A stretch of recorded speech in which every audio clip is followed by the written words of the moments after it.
protein itu dapat berfungsi secara aktif. Itu maksudnya apa, Prof? Nah, itu dia tidak bisa berfungsi lagi secara biologis, artinya sudah tidak aktif ya. Bisa nggak sih kita katakan dia seperti bernafas begitu? Protein jelas kalau dia aktif secara biologis, kondisi terlipat struktur unik ya.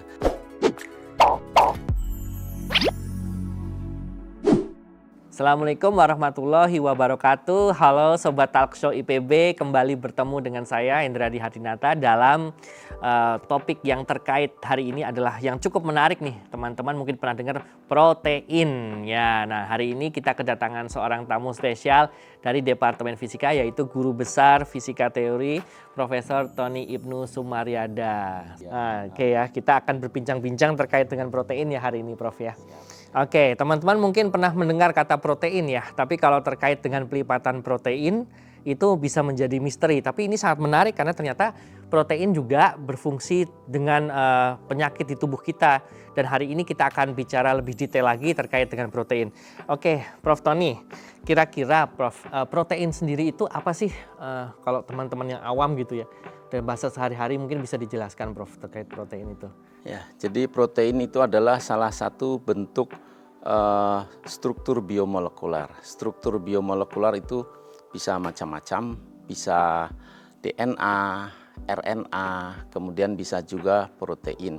Ya, kalau DNA itu adalah rantai asam nukleat, ya. Kemudian rantainya itu double helix, ya. Sedangkan kalau RNA itu single strand, ya. Sedangkan kalau untuk protein sendiri itu rantai asam amino, ya. Protein itu adalah rantai asam amino. Nah, asam amino sendiri itu tersusun dari beberapa atom, ya, CHON, ya. Kemudian ada juga rantai samping yang merupakan ciri khas dari asam amino tersebut, ya. Nah, untuk protein itu merupakan rantai asam amino paling tidak 25 asam amino, terdiri dari 25 asam amino. Kalau kurang dari itu namanya peptida ya. Jadi protein itu bisa dikatakan bisa bervariasi sekali dalam berbagai kombinasi dan sebagainya. Betul. Tapi kalau kita ngomongin tentang DNA nih, mungkin sobat tahu ya DNA itu salah satu penemuan terbesar dalam bidang biologi saat ini ya, Prof. DNA itu tidak sama ya dengan protein karena mungkin ada yang nggak dikandung di DNA yang ada di protein. Iya betul ya, karena DNA itu adalah rantai asam nukleat ya. Sedangkan protein itu adalah rantai asam amino ya. Oke, jadi beda ya antara yang satu struktur genetik ya, sedangkan asam nukleat sendiri juga ada di dalam protein ya. Atau itu hanya di DNA? Di DNA. Di DNA saja. Oke. Nah, bicara tentang fungsi protein yang ada di dalam tubuh juga, kira-kira Prof, fungsi protein itu apa aja sih yang bisa dilakukan itu? Ya, di dalam tubuh kita protein itu ada macam-macam, ada yang bersifat sebagai enzim ya. Fungsinya mengkatalisis proses kimia dalam tubuh ya. Kemudian ada juga sebagai antibodi melawan penyakit, kemudian juga sebagai chemical messenger ya, atau sinyal-sinyal kimiawi gitu ya untuk proses di dalam tubuh. Nah, itu hormon, insulin ya, dan seterusnya. Jadi boleh dikatakan protein itu seperti memainkan banyak peran ya. Tidak hanya sekedar untuk mencukupi gizi saja, untuk energi saja, tapi juga dalam metabolisme ya, Prof. Ya, boleh dikatakan begitu. Sekali. Nah, kalau misalnya dalam kondisi seperti apa sih yang kita katakan bahwa protein itu dapat berfungsi secara aktif? Itu maksudnya apa, Prof? Ya, protein misalkan enzim ya, untuk mengkatalisis proses kimiawi tertentu ya, mengkatalisis atau mengakselerasi, mempercepat proses kimia tertentu, itu protein dapat berfungsi aktif secara biologis itu pada kondisi terlipat ya, atau kondisi native state ya, kondisi alaminya ya. Sedangkan kalau dia kondisinya terbentang ya, nah itu dia tidak bisa berfungsi lagi secara biologis, artinya sudah tidak aktif ya. Kalau kita masak telur ya, nah itu kan protein ya. Tapi kalau proteinnya itu telur itu kita godok gitu kan, ya telurnya putih ya udah secara fungsi biologis sudah tidak berfungsi lagi. Tapi kita makan asam aminonya bagus buat kita. Ya, ini menarik sekali, Prof. Tadi Prof Tony mengatakan terkait dengan pelipatan protein ya. Nah, pelipatan protein sendiri itu maksudnya seperti apa ya? Karena mungkin teman-teman berpikir melipat itu kan seperti melipat kertas gitu ya. Nah, kalau pelipatan protein itu apa sih? Jadi protein itu aktif secara biologis dalam kondisi terlipat ya. Terlipat itu artinya dia berada pada kondisi yang paling stabil ya, atau secara fisika ya, secara termodinamik itu kondisi paling stabil, energinya paling minimum, dan kondisi tersebut itu memerlukan posisi atom-atom tertentu pada koordinat tertentu gitu ya. Jadi ini unik ya, strukturnya unik sekali untuk kondisi terlipat untuk bisa berfungsi aktif secara biologis gitu ya. Oke, jadi ini menarik ya, dia bisa melipat, tapi berarti bisa mengembang juga dong, Prof ya. Nah, sebetulnya bisa nggak sih kita katakan dia seperti bernafas begitu, melipat, mengembang, atau itu prosesnya itu ada fungsi tertentu nggak sih saat dia melipat dan saat dia mengembang itu seperti apa ya gambarannya, Prof ya? Ya, ada beberapa memang enzim ya yang kita bisa katakan seperti breathing ya, seperti tapi sebenarnya tidak melipat mengembang ya. Kalau protein jelas kalau dia aktif secara biologis kondisi terlipat struktur unik ya. Tapi kalau dia mengembang ya, terbentang ya, itu dia tidak aktif gitu ya. Tapi kalau perubahan struktur kecil ya, misalkan pada enzim tertentu memang bisa sih ada semacam bernafas gitu ya. Nah itu biasanya ada sisi aktifnya itu misalkan interaksi dengan ligan atau senyawa aktif tertentu. Nah itu ada kondisi tertentu gitu ya, kapan bisa masuk, kapan tidak gitu ya. Nah, ini menarik sekali nih Sobat IPB ya. Prof Tony menjelaskan tentang protein dengan cukup detail, tapi mungkin teman-teman juga pengen tahu nih, kira-kira apa sih kaitannya protein dengan berbagai penyakit dan membantu kita untuk memahami berbagai penyakit. Tadi Prof Tony mungkin belum menyinggung terkait Alzheimer ya, itu salah satu yang saya pernah baca itu terkait dengan protein juga. Bagaimana pemahaman kita tentang protein nih Prof bisa membantu kita dalam mendeteksi atau mengobati penyakit. Jadi pemahaman kita tentang pelipatan protein ini sangat penting karena ini terkait dengan misalkan perkembangan suatu penyakit ya, terus kemudian bagaimana kita mengantisipasi penyakit tersebut supaya bisa kita atasi dan sebagainya. Beberapa penyakit itu terkait dengan mekanisme misfolding ya, atau salah lipat, atau bisa juga pelipatan yang tidak sempurna. Nah, pada kasus Alzheimer misalkan ya, itu ada proses terbentuknya amyloid beta ya. Itu ketika amyloid beta terbentuk itu sebenarnya adalah proses folding protein yang tidak lengkap. Nah, kalau yang tidak lengkap artinya produknya rusak lah ya gitu ya.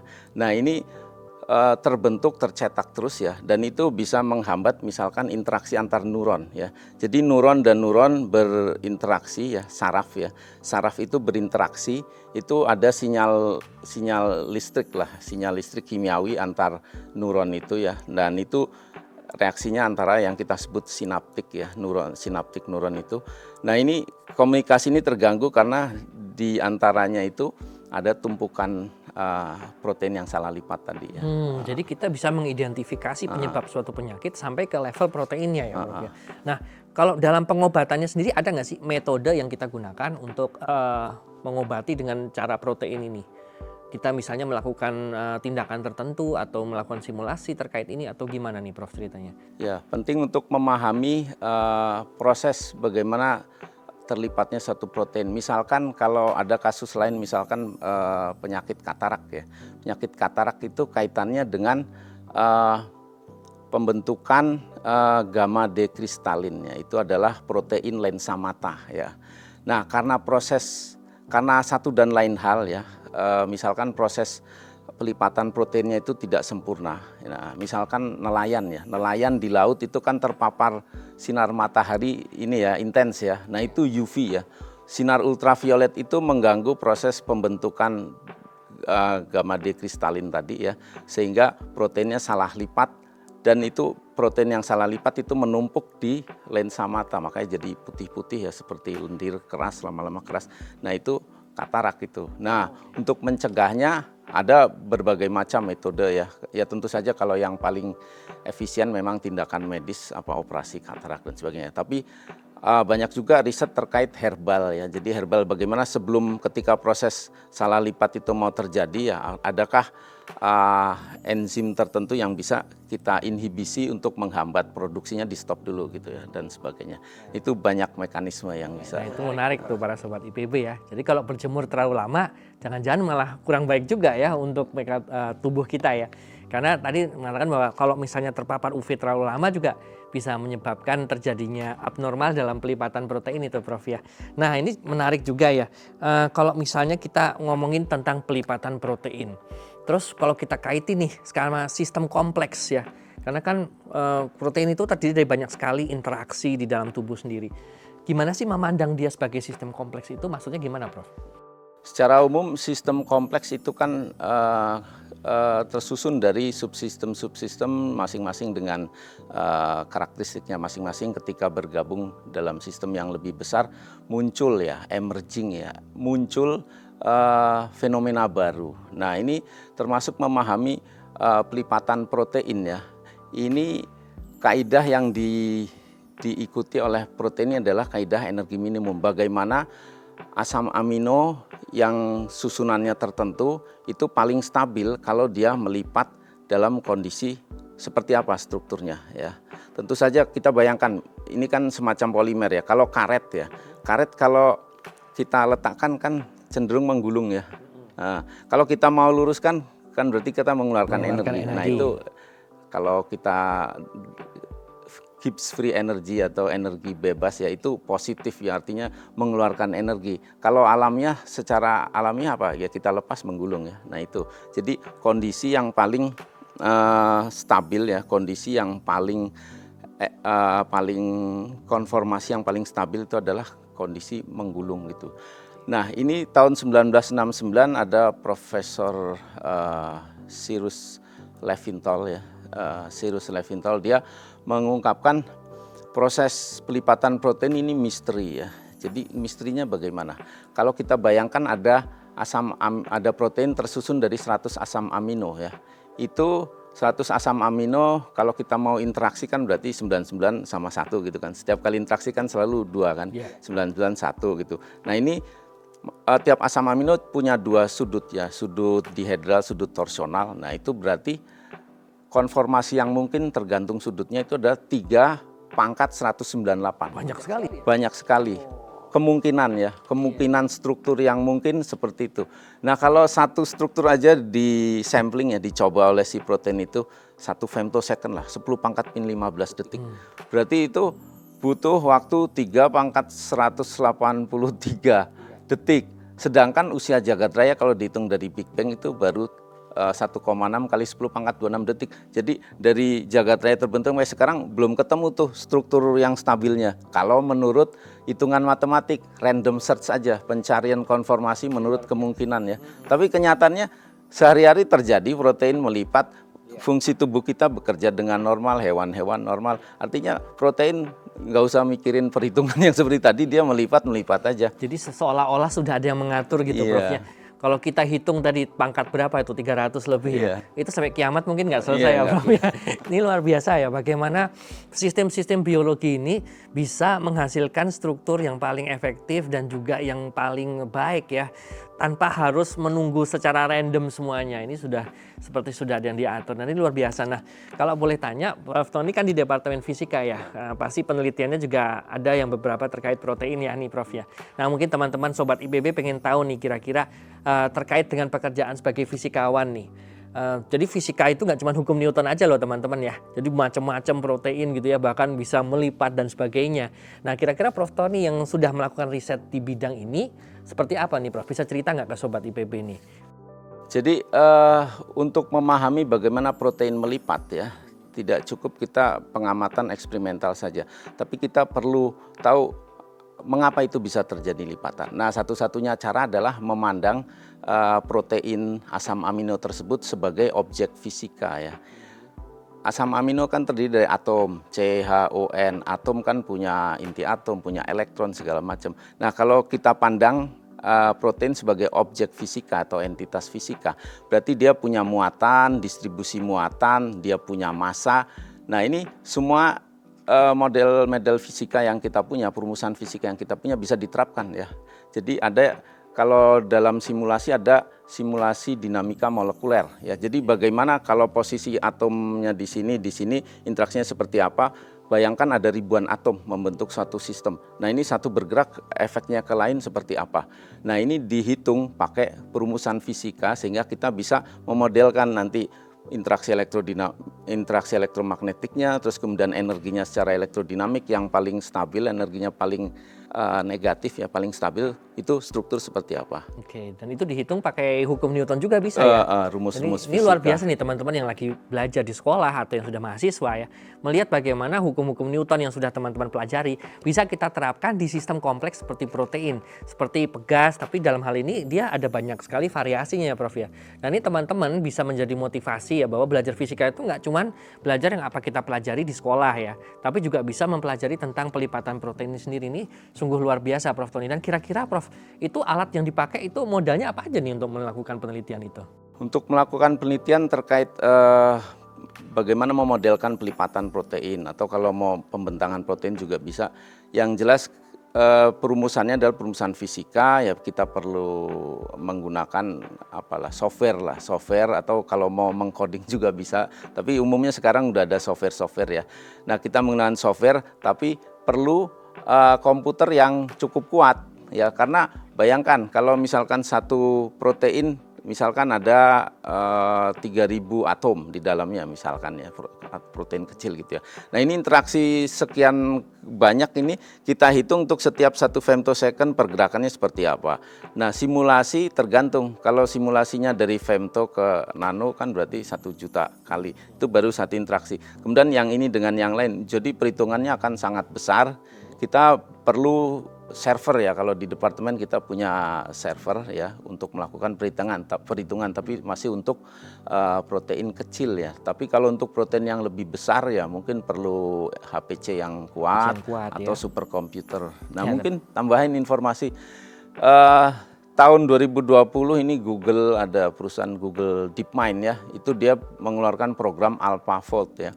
Nah, itu basisnya machine learning ya, menggunakan metode deep learning.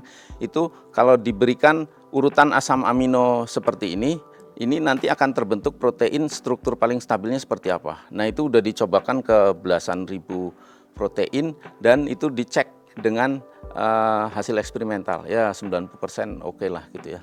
Nah, itu tapi Google DeepMind itu berarti menggunakan mesin learning, terus kemudian perlu superkomputer dan sebagainya.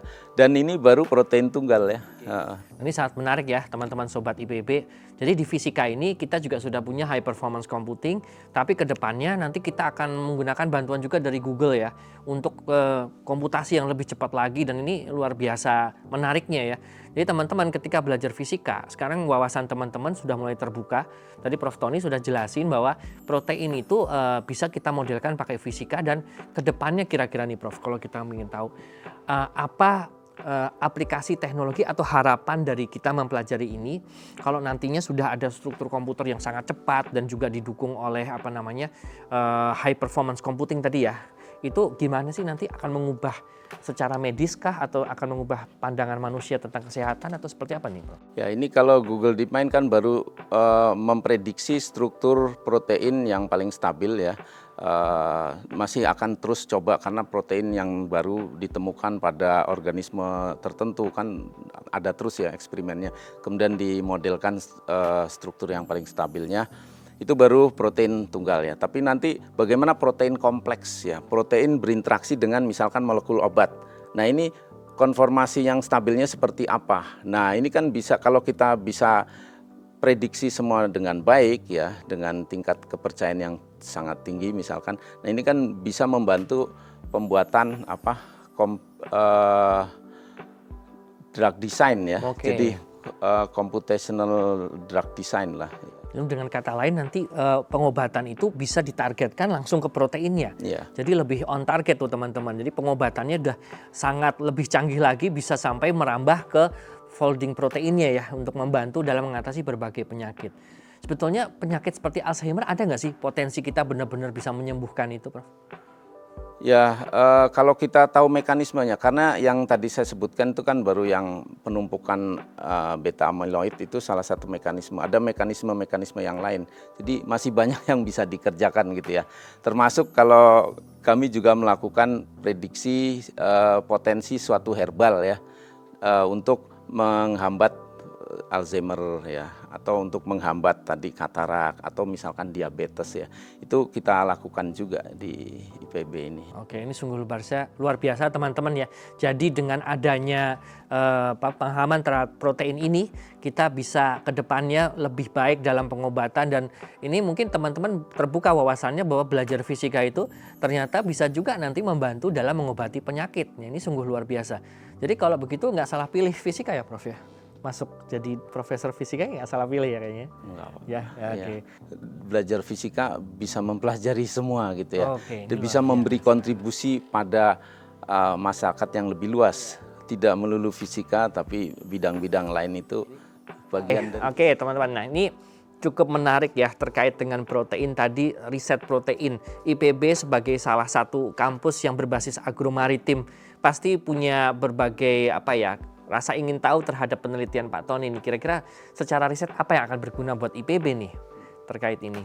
Ya, jadi saat ini kan IPB ada Fakultas Kedokteran, kemudian ada Prodi Sains Biomedik ya. Itu sebenarnya sangat-sangat terkait ya dengan riset pelipatan protein ya. Apalagi filosofi IPB kan One Health ya. Jadi kesehatan itu tidak melulu secara tradisional yang Fakultas Kedokteran lakukan, tapi harus melingkupi lingkungan dan sebagainya, termasuk penggunaan herbal dan sebagainya. Nah ini cocok, kita juga di rekan-rekan di ilmu komputer kan ada bioinformatik ya. Yeah. Nah, jadi kekuatan IPB yang ada di fisika, pemodelan protein modeling ya, molecular modeling, kemudian di bioinformatika dengan machine learning, deep learning dan sebagainya. Ini sebenarnya semua itu sangat membantu untuk terkait One Health-nya IPB ini. Ya. Indisciplinary science indisciplinary lah ya. Effort ya. Jadi dikerjakan rame-rame dan hasilnya juga kan tentu saja nanti lebih baik ya dibandingkan dengan jalan jadi sendiri, pengobatannya multidisiplinary, tidak melulu kedokteran, tapi juga ada komputasi ya dari teman-teman Ilkom dan fisika. Nah ini makin kuat IPB nanti posisinya di bagian baru dari ngomongin fisika. Protein doang, belum ngomongin yang lain ya. Protein doang kita udah bisa ngasilin berbagai aplikasi yang menarik. Oke Prof Tony, terima kasih banyak sudah hadir. Teman-teman IPB, saya harap mudah-mudahan cukup terhibur dengan talk show kali ini. Dengan demikian saya Hendradi Hardinata undur diri, dan sama Prof Tony sekali lagi terima kasih Prof datang di podcast kita. Dengan demikian saya tutup. Assalamualaikum warahmatullahi wabarakatuh. Sampai jumpa di talk show berikutnya.